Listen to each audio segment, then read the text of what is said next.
Hi guys, thanks Alice for the nomination. I had to dig deep to think about what I'd cook, but in the end I came up with a dish that I find very simple and easy to cook. My wife really loves it as brunch or breakfast on weekends, and it's a shakshuka, which originated in Tunisia, and it's spread all around the Mediterranean. It's very popular in Morocco and Egypt, as well as Israel. I know it's a favorite. You can eat it for breakfast, you can eat it for lunch and for dinner, and you can really improvise and adjust it to your liking. Today I'll be making a slightly Moroccan flavored one, so you'll see the ingredients I've got for that. So without further ado, let's do some shopping.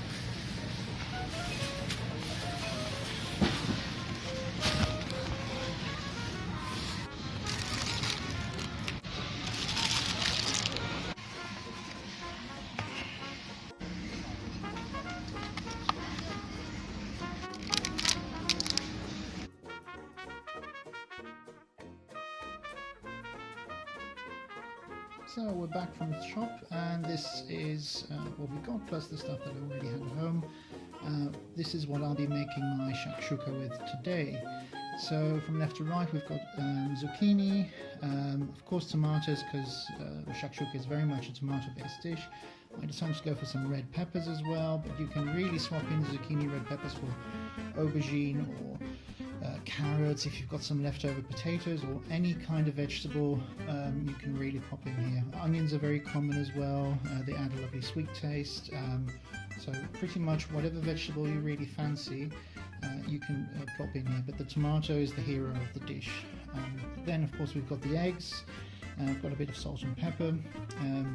You saw me grab this. This is harissa, which is a very spicy North African chili paste. I really love this brand. Just some concentrated tomato paste to really up the flavour of tomatoes. If you're lucky enough to live somewhere where tomatoes are really good, that's fantastic, but I find in the UK we don't really get the best quality, so I always add a bit more of that.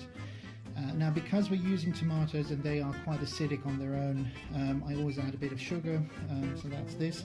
You can very easily replace this with a bit of honey, which gives it a very authentic North African feel as well. I've also done this dish with a few dates added in there. That works really well as well, so that's up to you. We've got some sumac, which we got at the supermarket, and we're going to use some of that in the shakshuka and some of it we're going to sprinkle on top. For real additional heat, I love a sprinkling of Aleppo Pepper on top, so we're going to use that.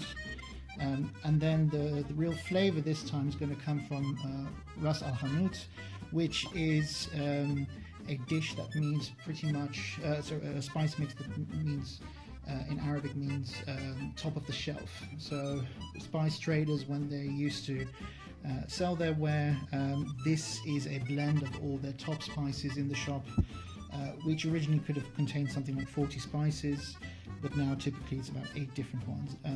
Very similar to something like garam masala or any other spice mix you'll find all around. You can easily swap this out for any kind of flavors you want to add, or if you want to add something more specific, you want to just go with some ground coriander and cardamom and maybe some cinnamon. You can really experiment with this dish. Pretty much anything goes.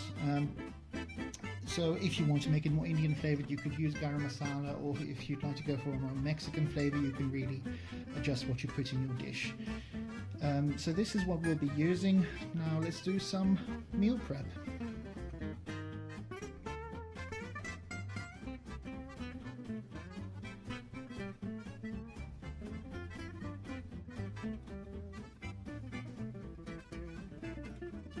And there we go, all the prep done.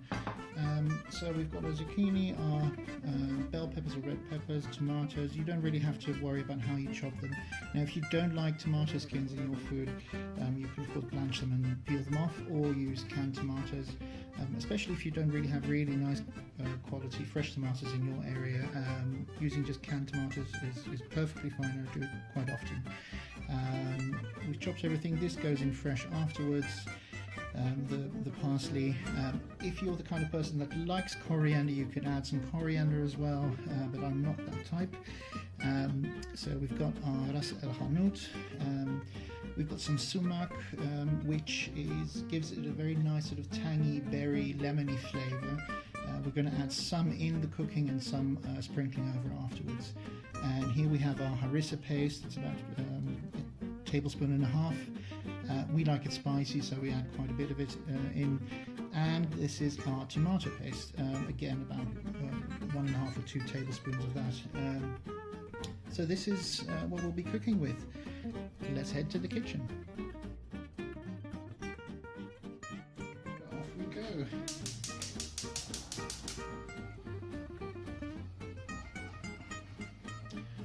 So heat a pan. The only other ingredient we'll need is some olive oil. You can be generous with that or not, that's up to you.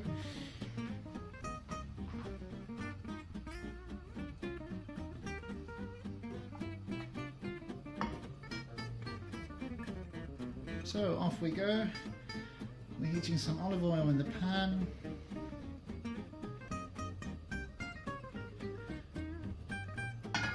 Typically Shakshouka, which in Arabic means all mixed together, which of course you can see is very apt as a name for this dish. It's served within the dish at the table, so if you have a cast iron skillet or something that it presents slightly nicer than a really crummy old sauteing pan, that's fine, but it's quite a friendly normal dish, so it's not that fancy. So first in with the peppers.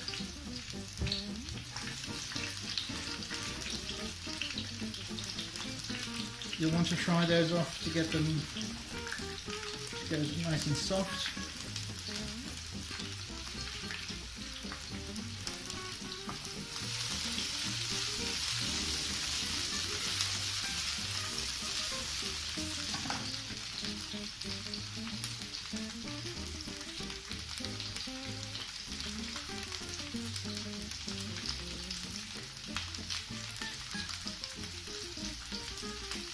Let's give that a few minutes to turn really nice. Of course you could roast the peppers first and remove the skins to make really soft red peppers, but what I like about this dish is how easy it is, so I tend to want to do as little prep and cooking to make this at all. As you can see, they've softened down quite a bit. There's some lovely little charry bits. I like that flavour a lot on peppers. I don't want it to go over, but just a bit gives it a nice taste. Now before we add any of the other wetter ingredients like the tomatoes or the zucchinis, which release a lot of water, I want to add the spice mix. So this is the Ras el Hanout. I'm adding that in there to fry it off slightly and remove that sort of dry flavour that you get with spices sometimes if they're uncooked through fully. Of course this is not smell-o-vision, so you can't really smell what's going on, but the flavour from the Ras el Hanout is really lovely. It automatically gives it a real strong Moroccan flavour, so the kitchen is smelling lovely right now.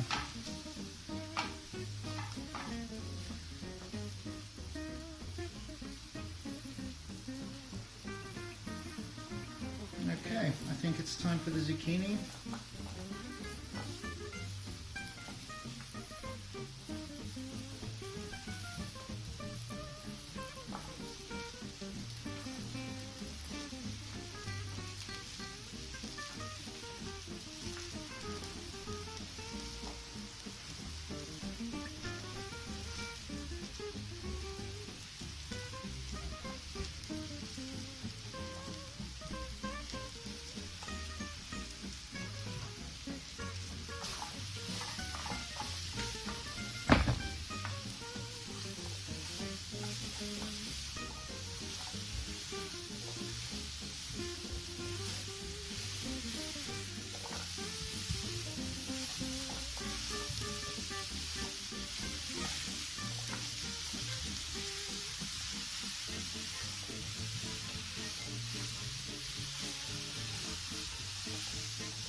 Okay, let's check back in on our shakshouka. As you can see, the courgette or zucchini has really cooked down. The red pepper has softened entirely. And the smell's amazing. So of course you can cook this exactly to your liking. If you like it to have a bit more bite, then you do that.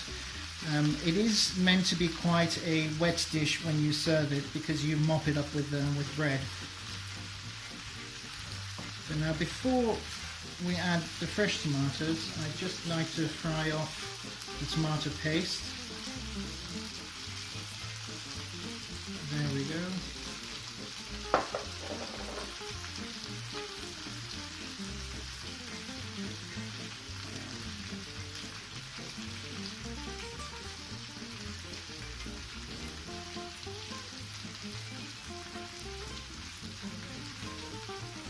I find if you put the tomato paste straight into a liquid, the flavour really doesn't come out well, so I tend to fry it off as well. It adds a much nicer, deeper umami flavour to the dish.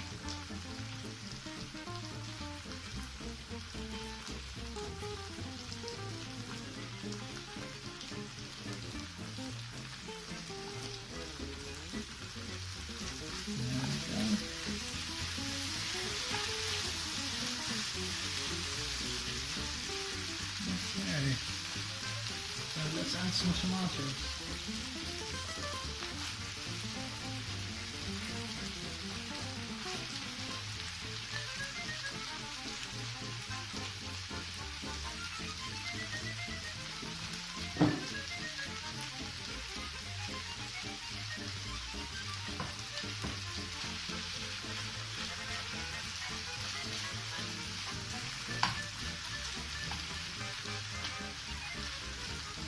Now you can turn the heat slightly down, and I'll put a lid on it just so it starts to steam and release all its liquids.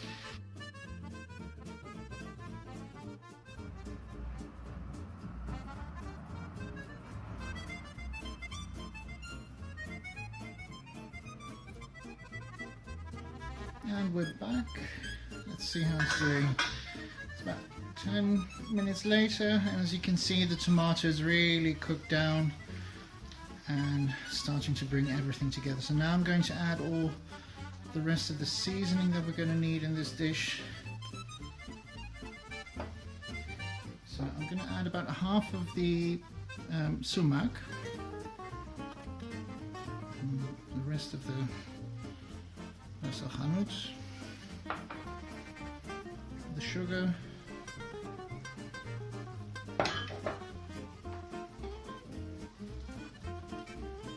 salt,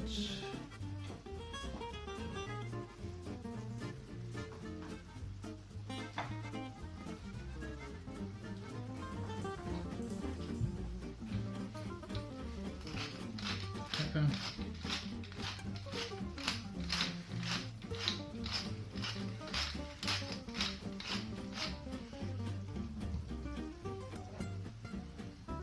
and last but not least, the harissa.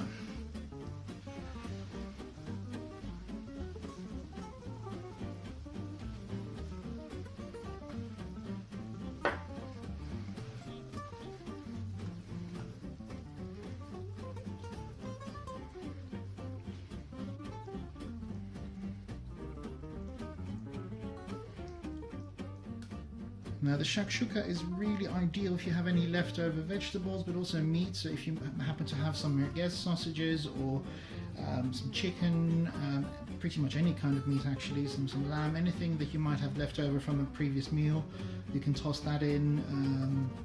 All kinds of vegetables, some cooked potatoes, anything you want to use and you think it might go with the spices and the tomato, just throw them in. And just mix it in. It's a great cheap meal as well.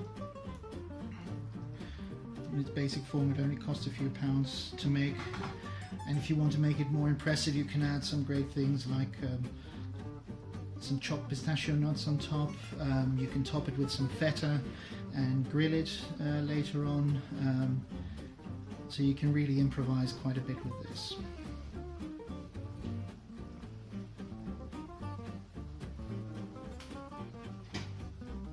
Okay, I think it's time for the eggs. Turn it way down, make 4 sort of more or less indentations in your, not all the way to the bottom, but just to give a place for those eggs to land. And there we go.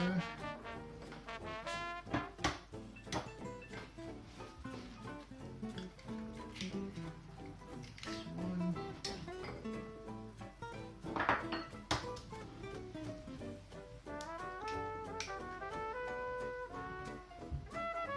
That's 2.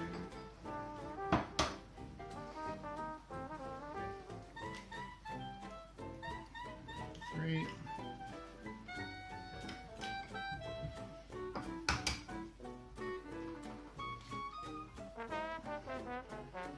And 4. I think there's a bit of eggshell. Yep, I got it. It's a great tip. If you have some eggshell, use the eggshell itself to fish it out.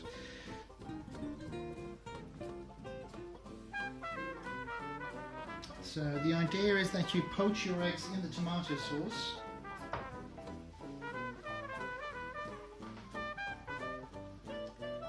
Before we let that go all the way, let's add the rest of the sumac on top.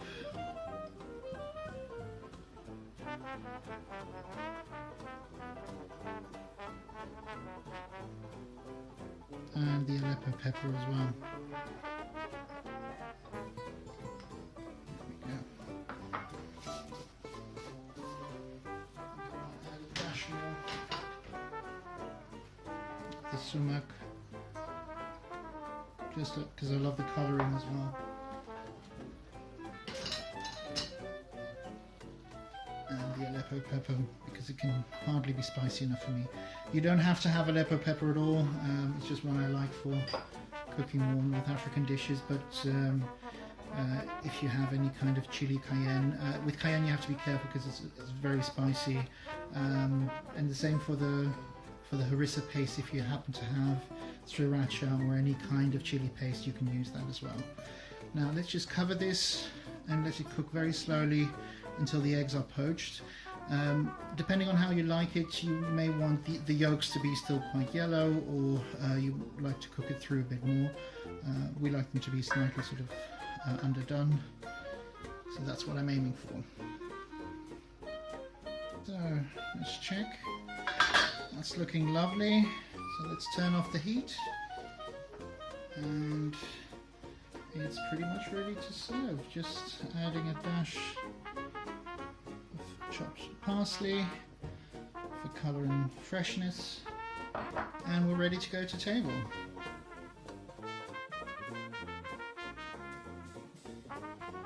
There we go. This clicks off. And I'm going to serve it with some nice flatbread I made earlier. You can serve it with any kind of bread really, pita bread or naan or tortillas or sourdough, slightly toasted, goes really well with this. Love how English weather changes from minute to minute. Now, there we go guys, lovely shakshouka with egg and tomato sauce. Hope you enjoy it.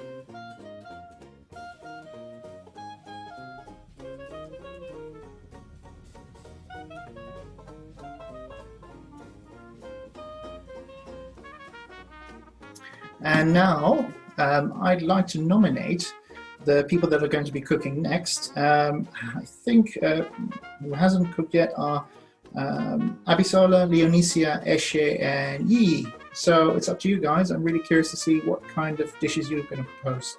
Looking forward to eating them. Bon appetit!